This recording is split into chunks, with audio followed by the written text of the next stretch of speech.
Traveling the Vortex.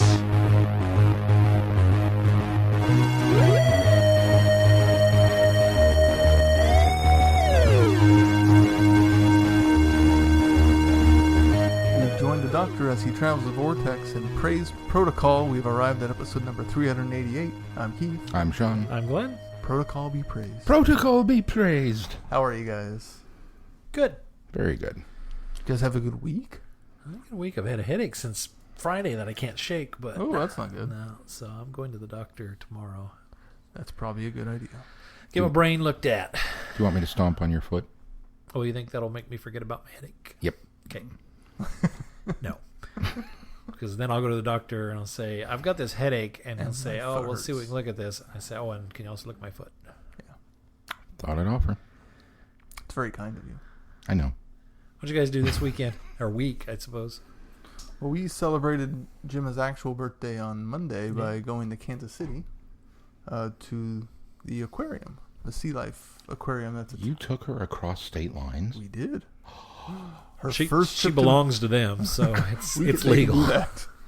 Her first trip to Missouri. We did that with a friend growing up that they were divorced and didn't even think about it. Took their daughter to Worlds of Fun with us. Then about the time we crossed the line, my mom went, oops. Oh, well. But we wandered around Crown Center because she passed out as we pulled into the downtown area. Of course. And then started going through the Sea Life Aquarium, and she woke up, so we went through it a second time, and she really liked it. Oh, cool. She liked looking at all the fish and trying to touch the glass. And she had a lot of fun, I think. Car ride back home, not so much, but yeah. She'd had her nap then. You should have woken her Yeah, up when you got in the car. She didn't want to go back to sleep was the problem on the way home. Yeah. See any movies? We watched The Hitman's Bodyguard. Did you like it? It was pretty good. It was pretty funny. It wasn't hilarious, but it was enjoyable. I think like Kiss Kiss Bang Bang or The Nice Guys are funnier movies. I'd give you that. The dialogue is funnier, but the situations in Hitman's Bodyguard was, I think, a little funnier. It's just the interaction for Sam Jackson. And yeah. I mean, that's really what it is. I don't care who these characters are. I came to see Samuel L. Jackson and Ryan Reynolds. Right. and there were a couple of moments that really had me laughing hard. So. Anything else? See any other movies? No, we... Did you finish Luke Cage finally? No, but I am on ready for episode 8 or so. So Okay. I'm plowing through. Yeah. Oh, we're halfway. And really enjoying it. I think I can see where you're talking about the dip. Something I'm about to hit the dip. Uh-huh. I think you're kind of in the dip. I think you're kind of... Things have felt like they should have come to a conclusion. Yes. And now you're they're... there. Yeah. So I'm ready to get... Yeah, you get to a point where you're like... basically... There's 4 more episodes. When they torch the townhouse. Yeah. Spoilers. That you won't remember when you get there. Yeah, you haven't even started Daredevil. So... Anything else? That's about it. Sean, did you do anything this week? We went and saw Won't You Be My Neighbor? Yeah. Because it's finally here in town. How was that? So I told Glenn, there's a review or a tweet or something that somebody posted, and they said, so about 90 seconds into this movie, they pull the box out, and they open the box, and they pull Trolley out and put him on the track. And that's when I started sobbing. Knowing that scene was coming, didn't matter. They pulled the box out, and I went, oh, that's the box. I know what's in the box. And then they opened the box, and it was Trolley, and I started sobbing. It's amazing. It is one of the best films of the year, and it's really, really good. And once again, it showcases you didn't really realize how important to the world Fred Rogers was until he wasn't around. Yeah. You know? And that's why everything's horrible right now, because Mr. Rogers is not on TV. Well, they're kind of trying to keep his tradition alive with Daniel Tiger. Yeah, the Daniel Tiger's Neighborhood is the first time I saw it, I thought to myself, this is a very non-offensive, not quite substitute, but it's in the same spirit. Yeah, you know, yeah. It's a worthy successor in a way. Yeah. But this was just a fascinating documentary into his life and times and the show, and it was just really, really good. And I was verklempt through a lot of it. I'm not gonna lie. And then we went and saw Ant-Man and the Wasp last night. What'd you think of it? I enjoyed it. I thought it was a lot of fun. It's a pleasant bowl of sorbet as a palate cleanser after the meat that was the Avengers.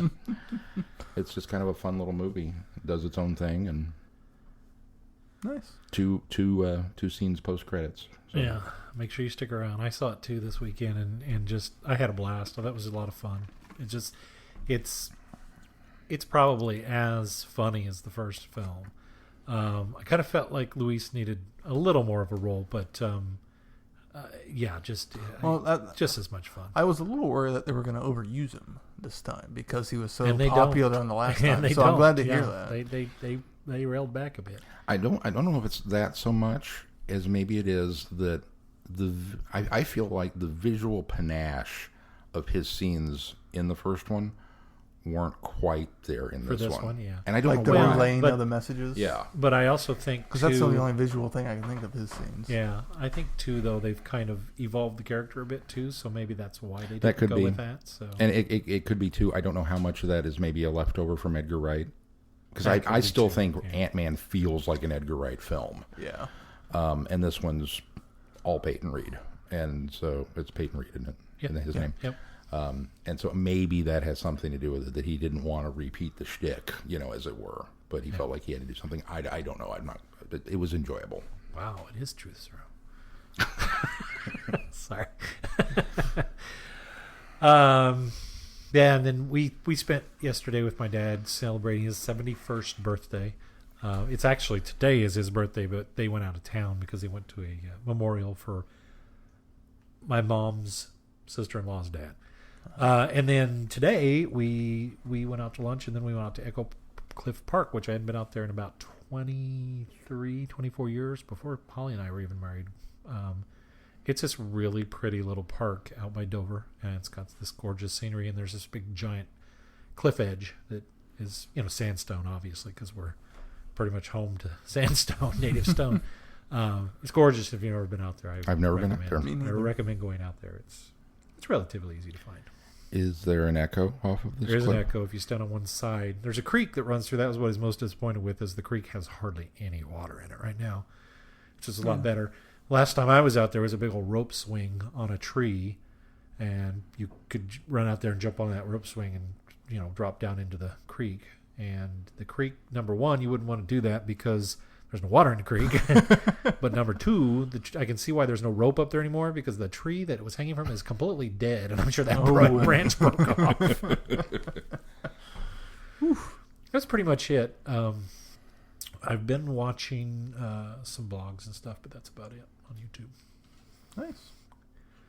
All right, well, let's move on to news.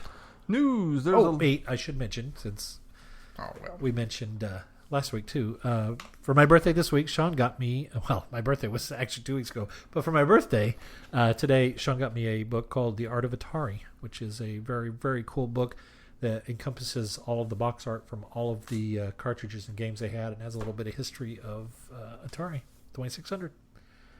Yeah, thank you again for that. You're very welcome. Cool. I had no idea this thing even exists, and it was a thing I didn't know that I always wanted. Those are the best kind. Those are the best. All right, let's move on to news now. Well, the BBC is going to court to try to identify the leaker or those responsible for leaking clips of Jodie Whittaker's first full episode as the Doctor. And you guys haven't seen the clip? I have not. I have not. It's a You guys 53-second clip. 53 seconds. That's what it feels more like. Which You is said thought- 90 earlier, yeah, and I thought I yeah. didn't feel like it was that long. But Which is thought to be from the debut episode of the new series, was unofficially released online, and it has since been removed.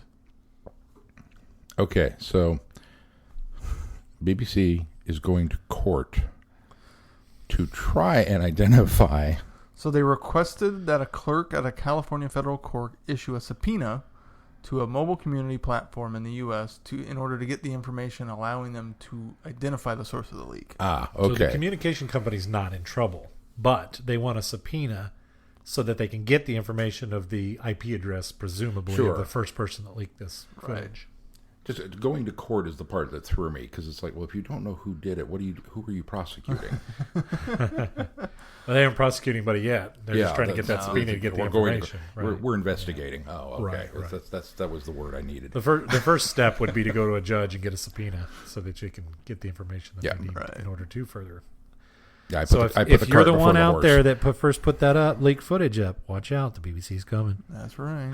They're going to get you. I think it's probably about time they started actually going after the leakers. Well, I think it's funny that for years and years and years, of course, the BBC to its own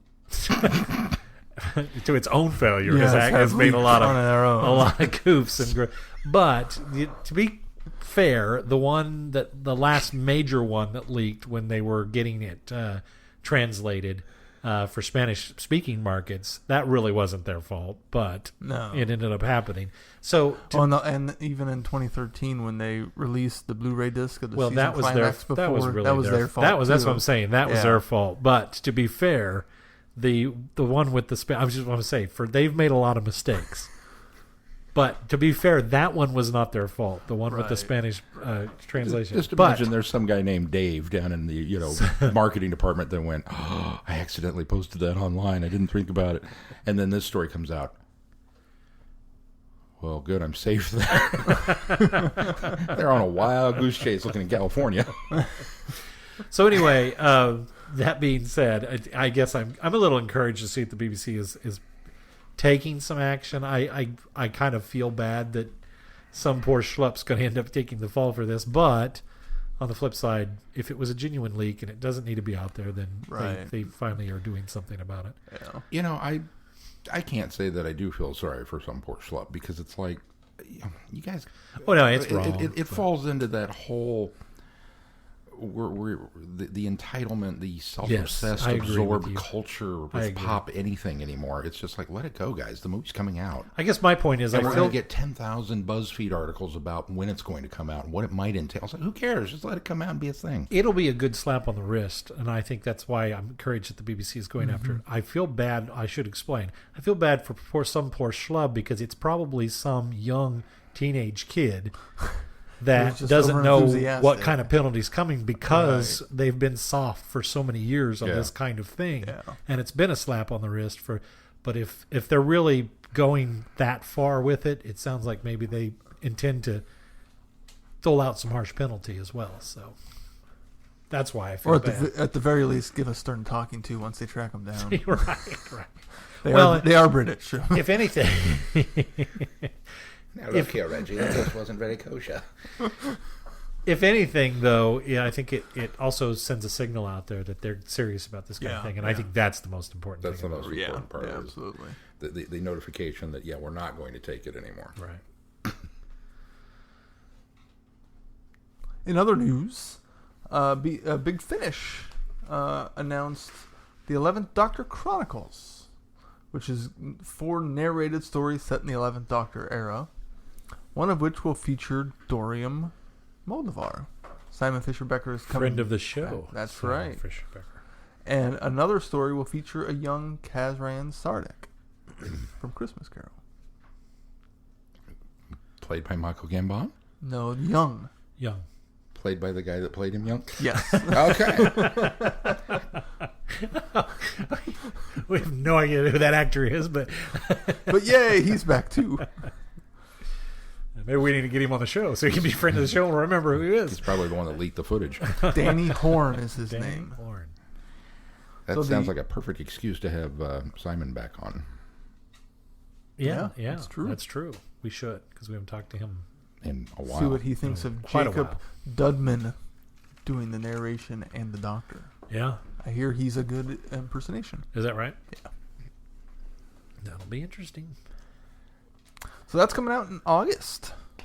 Pretty quick, next month. Is there any indication that why Matt is not back? Is he just too busy with his other projects and this is kind of a side thing? Or Matt Smith? Yeah. He's not done big. He's never done any big finish. Yet. Well, that's what I mean, though. He can't be back, though. To be coming back to Doctor Who. Oh, I see. Yeah. I don't know. There's no indication. Okay. Because they've also done a 10th Doctor version of this and a 9th Doctor version. Now, of course, 9th Doctor, Christopher Eccleston. Without Eccleston and without Tennant. Yeah. Even though they have Tennant's as the Doctor in Big Finish, anyways. So, Well, Catch him. sometimes. well, he's done box sets Right. as the 10th Doctor. He has done some 10th Doctor audios. Yeah. And there's still yet going to be a Companion Chronicles, or it's come out, one of the two. But this isn't a Of the- companion Well, Chronicles. no, this it's is an the- 11th Doctor the- Chronicles. 10th Doctor Chronicles. It's going to be the same format. There's a 10th Doctor version too, without David Tennant. Okay. And there's a 9th Doctor. Right, So what which are is the- out without already. Act- What are the 10th Doctor ones with David Tennant called? Those The are 10th Doctor Adventures. yes, because that's not confusing. So the Chronicles are always something that doesn't have the main person being the Doctor. Okay. If you notice, Yeah, there you go. Companion Good- Chronicles good way to look never at it. have the Okay. actor being the Doctor. It's, As long as it's narr- uniform, I it's can narrated. get behind. Although that. the exception is the Third Doctor. Oh no. Because those are the Third Doctor adventures, and Trim Trelawney is narrating and being the Oh, Doctor. that's true, yeah. The Third Doctor is the exception to the rule. But you're right that Chronicles has never had Yes. the Yeah. actual Doctors. So Yeah. still applies. Still applies. We now return to the real Ghostbusters. Well, that's it for news. All right. Well, don't forget, you can subscribe to us on Apple Podcast, the Google Play Store. We're also available on Stitcher, TuneIn, Player FM, and we're still hoping to get onto Spotify. So if you're a Spotify user, keep your ears out because we hopefully will be there soon. All right. We got feedback, We do? We do. don't we? No. Oh, no feedback. No feedback this week. Maybe Sean should come up with a feedback please song.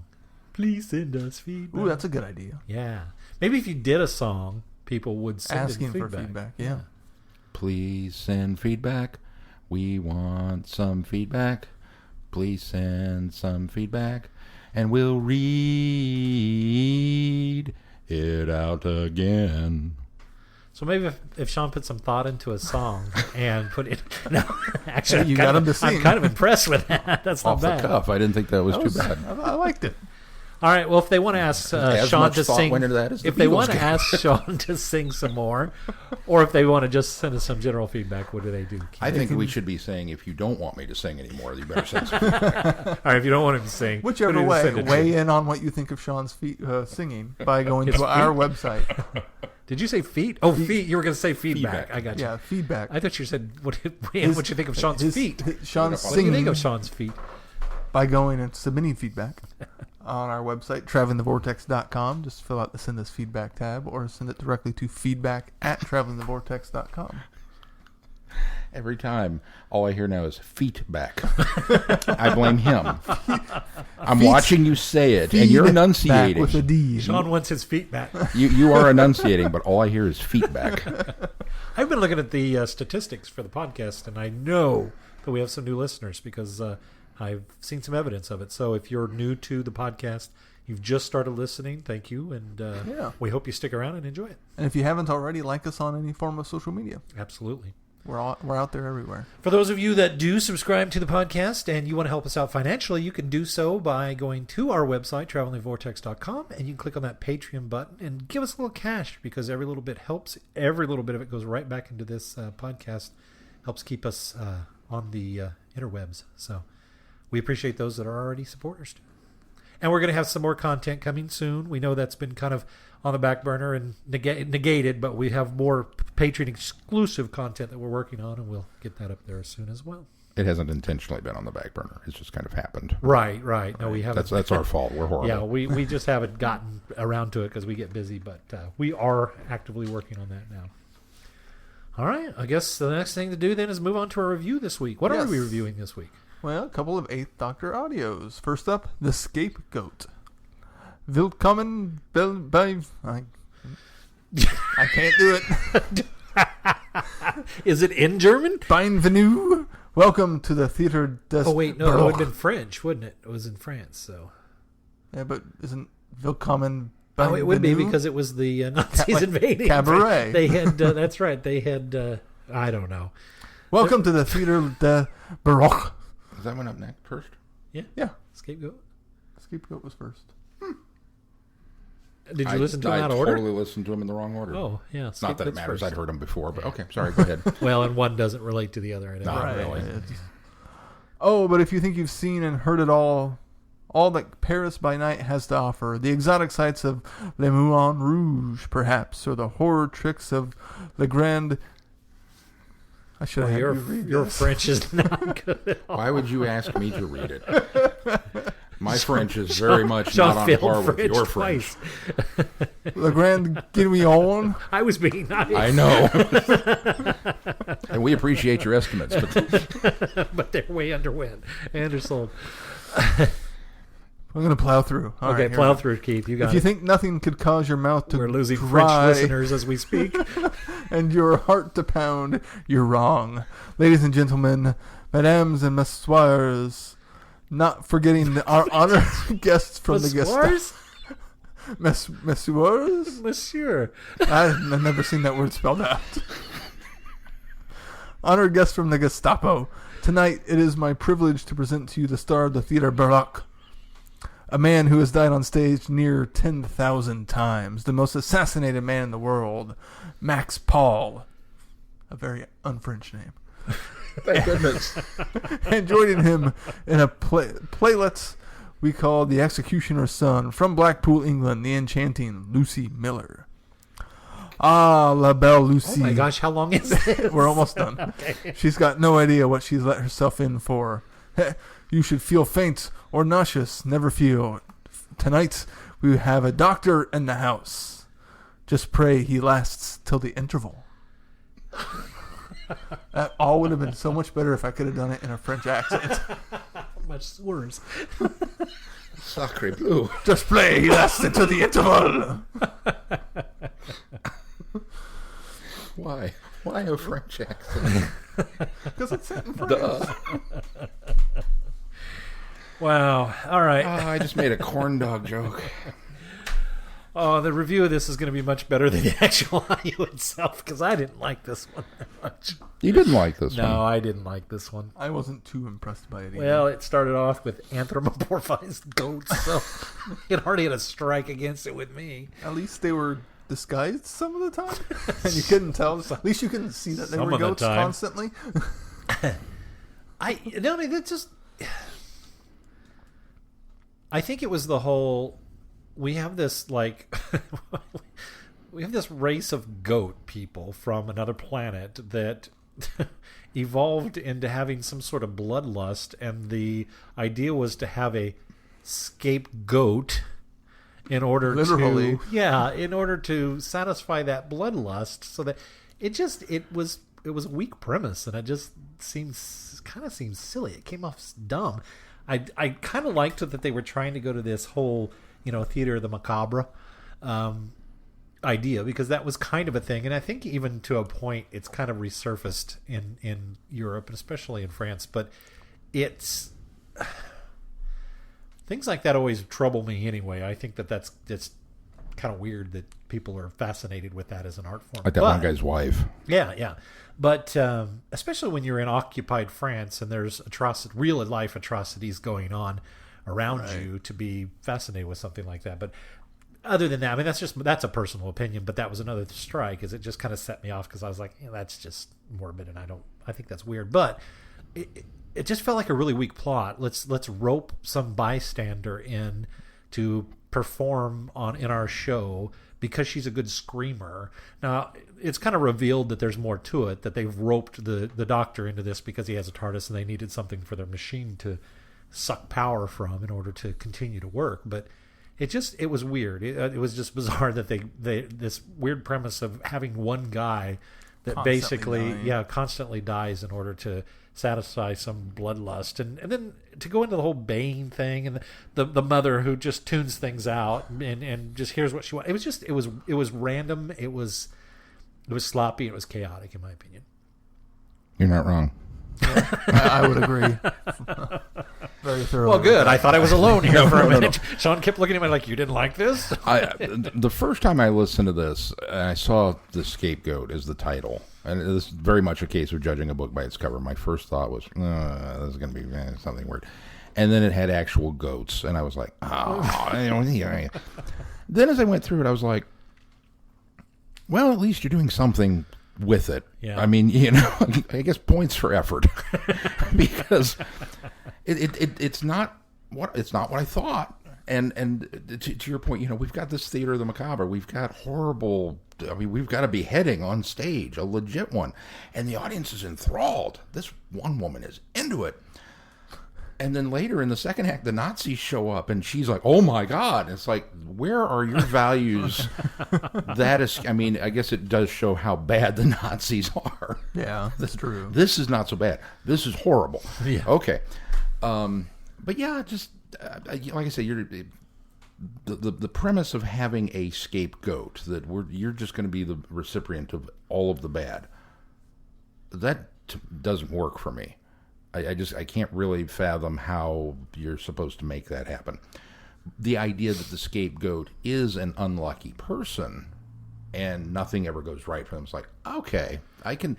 The little tiny nugget of that premise that, don't you know, that every classroom has somebody that has like this, or every workplace, or every this. Okay, I can kind of see where you were trying to go with that, and it's a nifty idea. But yeah, goats. The second listen through, I kind of had the same rate. It's like, all right, let's get into it and see where we go with it.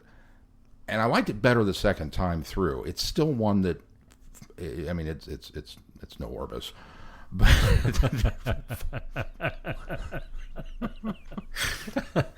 I know how much you like that one, Glenn.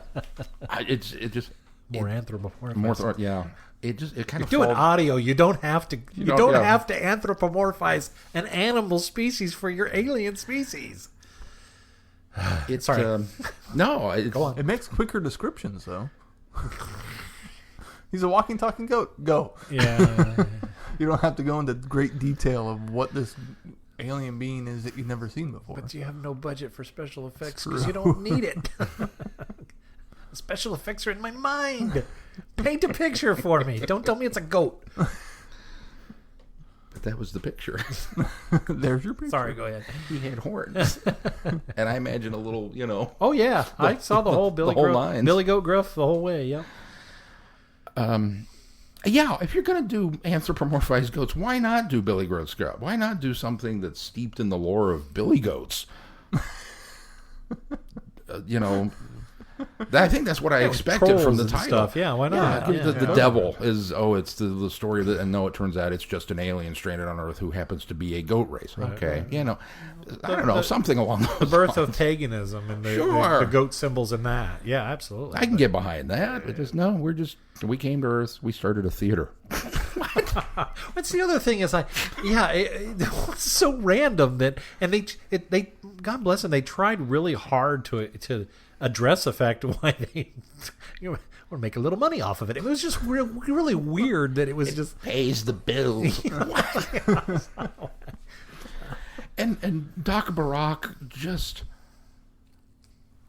he's so vaudevillian. oh yeah. Oh, yeah. Even at the the end. performance was good. Don't get me wrong. No, I he's appreciated the great. performance. But yeah. we're escaping. The Nazis are shooting everybody in the theater, and he gets up to make an announcement on stage, and it's like, dude, really? I think it's pretty sure they were shooting the theater patrons. No, they were shooting at they the were shooting cast. at the goats. Yeah, the goats because they were revealing themselves But yeah, and attacking. Well, Mama Goat was anyway. So, Doc Barak was played by Christopher Fairbank. He's the alien in Guardians of the Galaxy that Star-Lord tries to sell the orb to. Oh, okay. He's been... Well, he even looks like a goat shop in owner Guardians with his, of with Guardians the- of the Really? Galaxy. Yeah. Alien 3, Batman. I mean, he's done a lot of stuff. Yeah. I do recognize him. I wouldn't have known the name, but I totally know wouldn't- the face. He's yeah. a character. You, Yeah. oh, Yeah. he's, Totally is. he's in Alien 3. Yeah, that's what Yes, said. he is. That means this is his second time working with Paul McGann. Oh, that's right. Yeah, I Oh. forgot he was in this. I forgot he was in that. Nice. We must be desperate for things to talk about if we're going this far into the... So I thought, They were in Alien 3 together. aside from the goats aspect in the first half, I rather enjoyed the mystery of it. There's this theater, they're killing this guy over and over. How are they doing it? Why are they trying to get the TARDIS? I found all of that interesting. But I sort of figured it unravels in the second I sort half. of figured that they were. Well, I was under the impression that it was an illusion. I didn't realize they had a regeneration machine, but I had a feeling it had something to do with, what did he call it? the quadrigrams, because that's what the Ferris wheel was out there Right, that just yeah. immediately showed up. And I did think it was funny that the doctor was a bit confused and thought the TARDIS must have kicked in. It's a chameleon search, but what? Or it's a chameleon circuit, but why wouldn't it be not a Ferris wheel, carousel? Why would it be a carousel? I was like, yeah, that's a good point. That's quite inconspicuous. No, it's not. It's right in the middle of Nazi occupied Paris. And what's not going to draw attention to this? Oh, a carousel. No, that's not. I thought that was funny that he went there originally and it was like, no, wait a minute, that's not very inconspicuous. Yeah. Well, and the added bonus of that is, as a long time Who fan, you think back on all the times they've used the chameleon circuit, and it's like it's never been inconspicuous. Yeah, right. No, that's true. That's true. Every time. Now, the very first time it lands and gets stuck as a police box, maybe that would have worked, but I don't believe it was a police box in Totter's Lane. Even though the doctor says it hasn't changed, You don't think it was a police box in Todd? Well, I don't think that I think it was. I don't think that was the first landing. I Oh, don't no, think, no, I don't think it looked around at all the junk and went police box. No, I don't think so. Yeah, I That think was its if first anything, landing. he made a short hop. I think he No, made a I short think so. hop. I think it Yeah. popped into the junkyard and either mimicked a police box already in the yard, or knowing that this time police boxes were being decommissioned and ended up in junkyards, and so that's why it disguised itself. I think he'd, maybe they even landed on the street and it was a police box and they pushed it into the junkyard. I'd even buy that before Yeah, I thought I that agree. it just went. So anytime we as fans have seen it use the chameleon circuit, it's been, no. that doesn't go there. And then have it, well, why would it be? Why wouldn't it be? Come on. Why would it be a merry-go-round? On the flip side, it wasn't, though, because that Yeah. wasn't it, and it had disguised itself as a column, which Right. did blend in. Yeah. And so I was a bit surprised by that. I was like, oh, okay. And in fact, the doctor going to it and saying, well, there's two columns here that are exactly the same. What's the point of the other column? Aha! It's because And which one that's is the it? TARDIS. It's the one with the old ones. Exactly. Yeah. The one with the out-of-date advertisements. Yeah. I like the fact that he called attention to going to get captured again. And he got captured, escaped, and had to go get captured again, as opposed to just having him get captured again. Yes. I liked all that. Yeah. aspect. Paul McGann that is was good. wonderful, That was as good. always. Oh, Paul and Lucy, Sheridan Smith. Sheridan Smith was really good in this too. Yeah. The performances of this were good. I enjoyed the performances. I mean, that's why I'm not giving this the horn or the blonde or Really, because, even the goat people did a good job being goat people. well, yeah, I guess I just kept. What was the guy on Saturday Night Live used to Goat Boy? That's just that's all I kept picturing. You know what I'm talking about? I can't remember. Is Chris Kattan? Is that who did it? I don't Oh, remember yeah, I who think it so, was yeah. that did it all the time. No, it wasn't Chris Kattan. Anyway, whoever the actor was, he wasn't on there for very long, but I just kept picturing Goat Boy every time I heard somebody bray, and I was like, not bray. I think it also, like you said, Keith, the mystery part was kind of cool. But then we also had the Nazis looking for the TARDIS bit, and then we had Except for they were more Corporal Klinger and Schultz than they were scary Natural Nazis. Nazis. You know what I mean? Now, I did think it was interesting, and I wish they'd have gone more with it. There was that drop line by the one Jim major. Brewer. Yeah, Jim Brewer. But there was one guy that was the major who, or Mayor, that he said that was it. The reason, the motivation behind him wanting to find the disguised aircraft or camouflage So I can aircraft get out of so I France. could get out of here. Yeah. And I thought, Yeah. oh, there's a nugget. What are they going to do with that? And they didn't do anything with it. I thought that was a total missed opportunity. I mean, maybe if he shows up later. it's just giving me the maybe. Not yet. If he shows up later and they address that, then I think that would be a neat nugget. But that was completely a missed opportunity, in my opinion. I can't complain too much. I mean, like I said, the performances were done well enough that I enjoyed the ride a bit, but The resolution also seemed a little bit haphazard. it was quickly tied up in too much of a little bow, and that was another thing that bothered me. Drop everybody off of the planet, forget what they've been doing all these years to this one guy. Let him, at least that he got to, go free as well and not have that burden anymore. Right. But everybody else kind of was rewarded for it. I don't know. It's just yeah.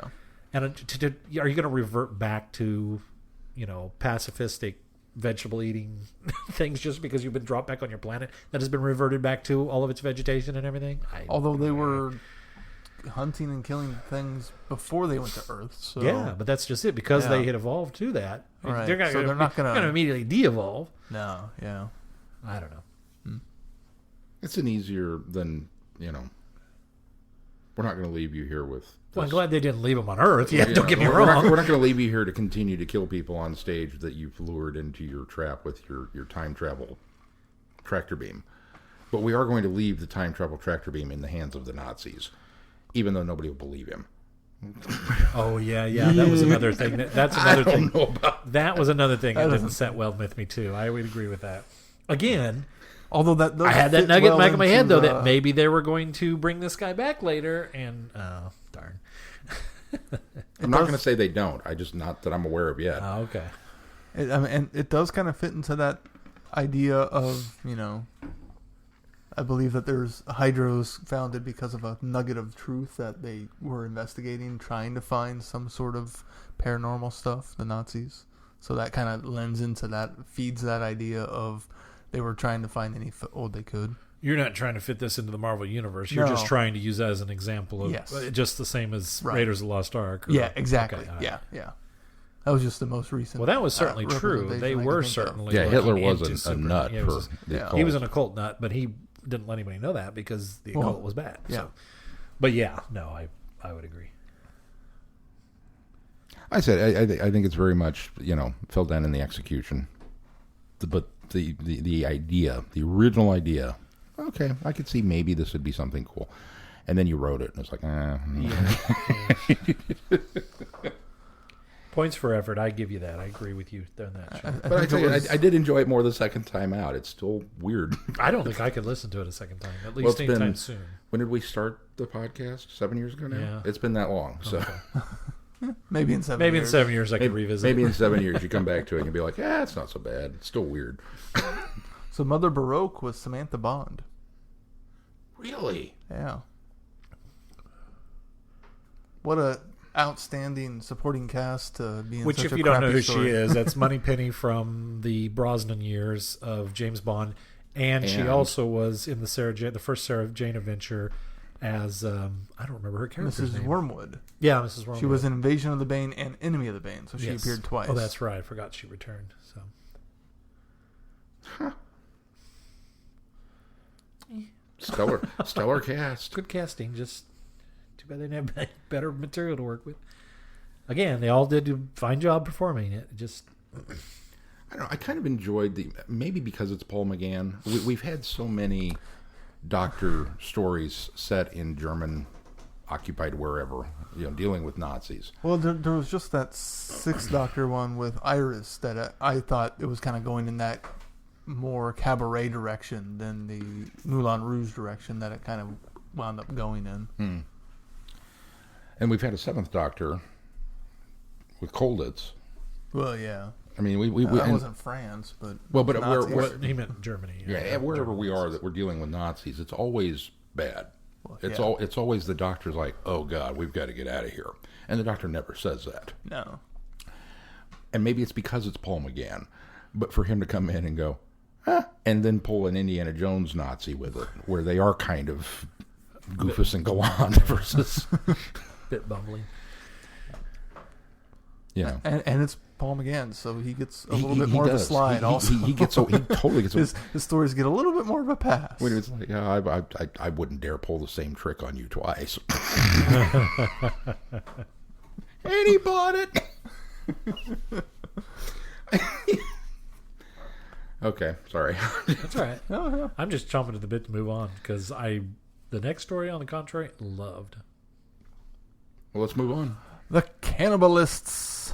The Haven hangs in space, a vast star city devoid of life, organic life, that is. From the high spire looking out over silent streets and empty plazas, the assemblers are waiting for the day when the humans arrive. Waiting. When the TARDIS brings the Doctor and Lucy to the Haven, it seems like the assemblers' long wait might be over. Living beings, without batteries, protocol be praised. Except they're headed for the lower levels. They don't want to do that. That's where the Cannibalists live. And if the cannibalists catch them, well, they won't be living beings much longer. Bum, bum, bum. I quite enjoyed this. This I was a did good too. Story. Very good story. This was another one coming off of Goats. That when I listened to it the first time, I just saw the title and went, Cannibalists. Ah. Okay, what do you got for me? And then they were robots, and it was like, ooh. Robotic cannibalists. That was just... And I fell for whatever they threw at me at that point. It was like, okay, they totally had me at hello with this one. Yeah, and I had this in my mind just because of the kind of... It was almost on the verge of kind of humorous robots, kind of maybe clunky. I kind of thought of, from the movie Robots, I kind of thought about... Yeah. Also, I kind of pictured... Well, Titus almost sounded pirate-esque. Yeah. Well, I kind of... To me, they came across like... Well, specifically the servos. Not Servo, but the other two. What were the other robots? They had like... They were servo robots, but they weren't the main guy, the poet. The assemblers? The assemblers, that's what I was looking for. Yeah. The assemblers. I had in mind kind of almost what are the robots from the black hole? Bob and Vincent? Mm-hmm. And almost just kind of that look of face, but maybe they had, maybe longer, spindlier arms and legs. Of course, Bob and Vincent floated around, but just maybe with actual either wheelie mechanics or whatever. I just kind of had that kind of a goofy, fun-looking robot look to them, not necessarily too, modern sci-fi or kind of sleek in design, that kind of stuff. And I think what led to that was the fact that the description of the surroundings was old and rustic and kind of, broke down and run down. Interesting too that they had only been around. They claimed to only have been around for about 50 years, but the doctor keying into this place looks like it's been. Yeah, this is way too run down for only be 50 years old. So for me, the images that conjured in my mind were more along the lines of, because of Titus, and that's kind of the introduction to this world that we had. Were the robot pirates from Ratchet and Clank? Have you guys seen those? They kind of look like more of a hodgepodge, and they're kind of grungy. And yeah, I've played a little bit of Ratchet. They're from the PS3 versions, Yeah, the new ones. If you go look them up, they're robot pirates, but they're kind of a bit more a hodgepodge of how they're put together. Well, you get the impression too that these robots were, because especially they were taking especially the parts from other robots and utilizing them. So for me, it was a cross between you hit it with Robots, the movie, those kind of bolt eyes and actual bits and bobs hanging off of them, and any of the like Hedonism Bot from Futurama. Oh, sure, yeah. Any of that style, Bender, that kind of thing. It's like, this is where we're going with that. So that was in my head. But except for Min. Min was not. Min is a large, pristine white robot to me. A bit bloxy, sleek design. Yeah, no, that was Min for me. Yeah. Min for me.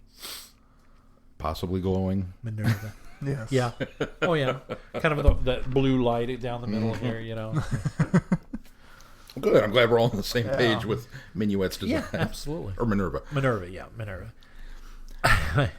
And just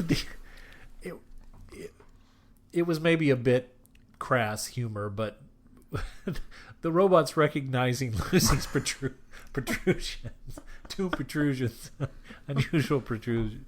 I thought that was that got a little giggle out of me too. Okay. So this is written by Jonathan Morris. So no surprise we liked it. No surprise we liked it, exactly. Also responsible for Blood Tide and Flip Flop from the main Doctor Adventures that we have listened to. And from the 8th Doctor line, Max Warp, which is one of my favorites, which I remember you weren't a big fan of initially, but you kind of warmed to it. Yeah, I warmed to it. I appreciated the fact that that was the one where they were making fun of Top Gear. Yeah. I appreciated it for that, yeah. Demos. Yeah. Hot House, with the return of the Crinoid. Yep. Okay. And then from the 4th Doctor Adventures, the Antimatter. And apparently he's written a couple novels too. He's He written a wrote couple Touched novels. by an Angel, There's which I liked a lot. much more audio. He's been very, very proficient, prolific in the Big Finish audio. So we've got many, many more of his work coming. But apparently he's been described as Douglas Adams-esque. Yeah. And I I don't think the humor is quite I don't there, think but the the humor is ideas there. are similar. It's they're in visionary style. I think they Yeah. certainly are. Yeah. I would agree. The other thing that made me even more pleasantly like this story, and it was kind of an aftermath thing when they were. I listened to some of the interviews at the end. One of the characters, in fact, the one that played Servo, is Phil Jupitus, which is one of my favorite British comedians. Who is I don't know if Buzzcocks is still a show over there, but he was a panel host on. Never mind the. Never mind. Thank you. Mind Never the mind the Buzzcocks, and he frequently joins the panel on QI. So he's on quite a few panel shows over there, but he does other stuff. He's obviously a comedian, but I've always enjoyed him for years too since I discovered him. So, but yeah, to hear that that's who that was, I was like, wow, another Doctor Who connection to somebody else that I had no idea had a Doctor Who connection. I really like Servo, and I had completely forgotten the fact that he'd given Minerva that command of "Do not touch Servo's brain," and so when they wiped everybody, I was rather disappointed and sad that we lost Servo. And then, as soon as he started talking, that clicked in my brain of like, "Oh yeah!" I was a little bummed because as as it was happening leading up to the big, we're going to wipe everybody. I had a moment of remembering. I wonder if that command that the Doctor gave Minerva will matter now.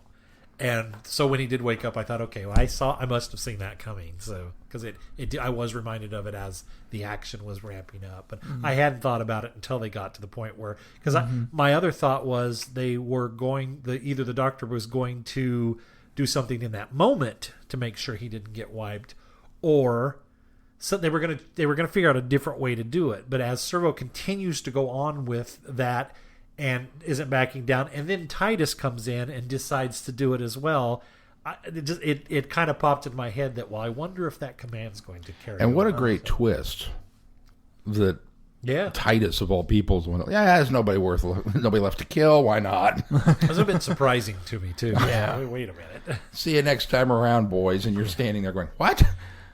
Oh, okay." Well, he suddenly realizes that what the stakes are, and they really aren't that bad for him because it's all going to happen again. So.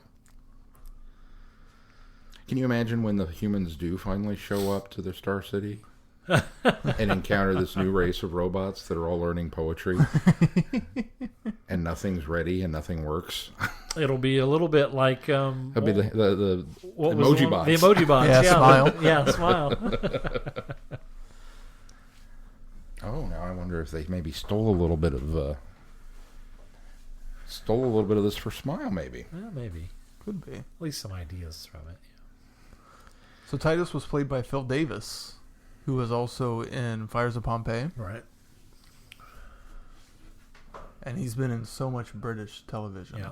Oh, I couldn't remember And, what and Sherlock. he's been Sherlock. I couldn't remember what the character's name was, but I remember it's when Lucius Petrus Dex. that's it. Because as soon as I heard the name, I thought I know this one, and I looked him up too, Yeah. and I went, oh, I thought okay, they well, both sounded familiar when I heard the Yeah. names. Well, and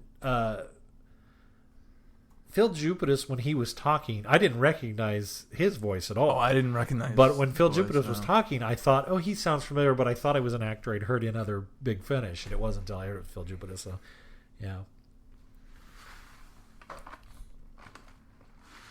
I A just lot love of fun. It's I just just a love the fun idea audio. of the story. Yeah, I the do fact too. that it's this society that has evolved, or this society waiting for people, but the robots have evolved so far as they keep rebooting the system, and the fact that they had done it so many times that the memory is still in there somewhere and it keeps stepping forward. And That's what I thought was a nice moment when the Doctor's kind of trying to find out why. Has this happened before? And not only had it happened once before, it had How many happened times? several Yeah. times before, and Yeah. that was the neat reveal for me. Was wow, this just keeps happening. And then the add-on is it's this little bit of code Yep. in the programming that's gone wonky. And then you hear the fact that it was corrupted by somebody at one point, and that's what's causing it too. And it's such a dropped line that you almost miss it if you're not paying close enough attention. And so then the implication that yes, it is. It's not just that we're going to reboot it and there will be another race of robots because they're going to be here forever and evolve.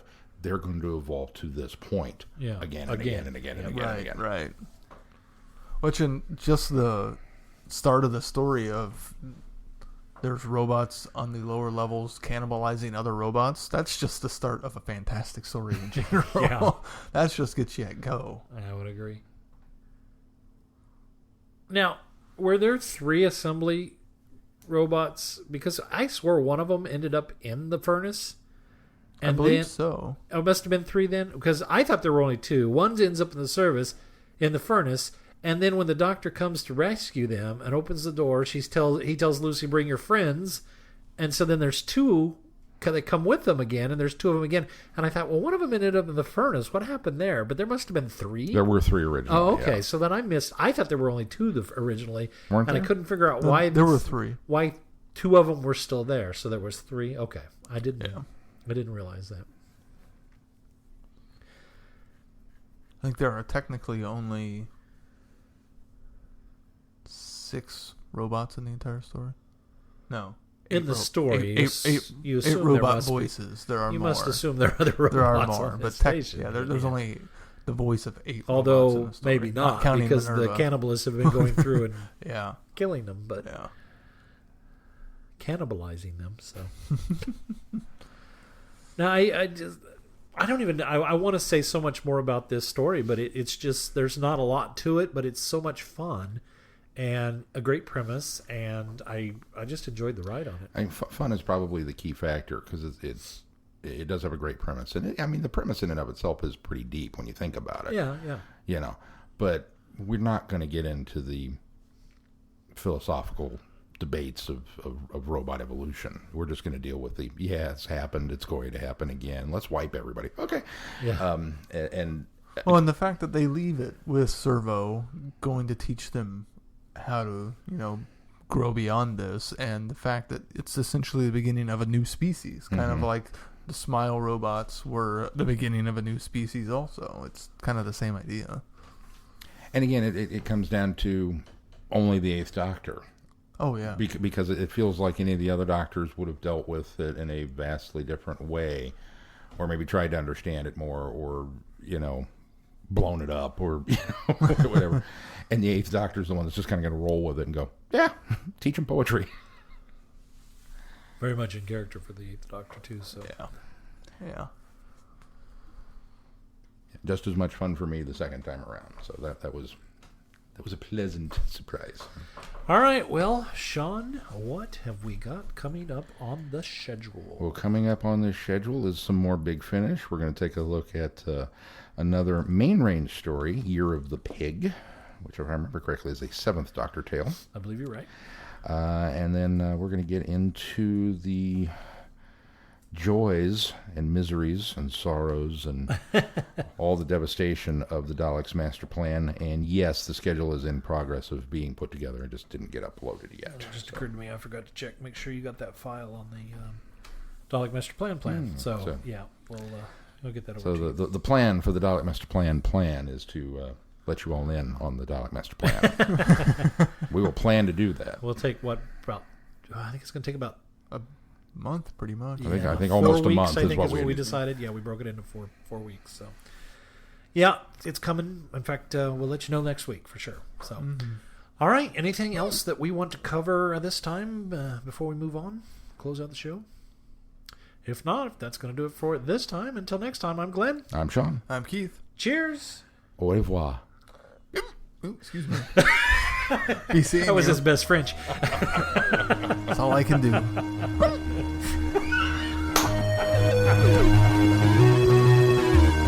You have been listening to Traveling the Vortex. Doctor Who and all of its associated programs are owned and trademarked by the BBC. No infringement is intended or implied.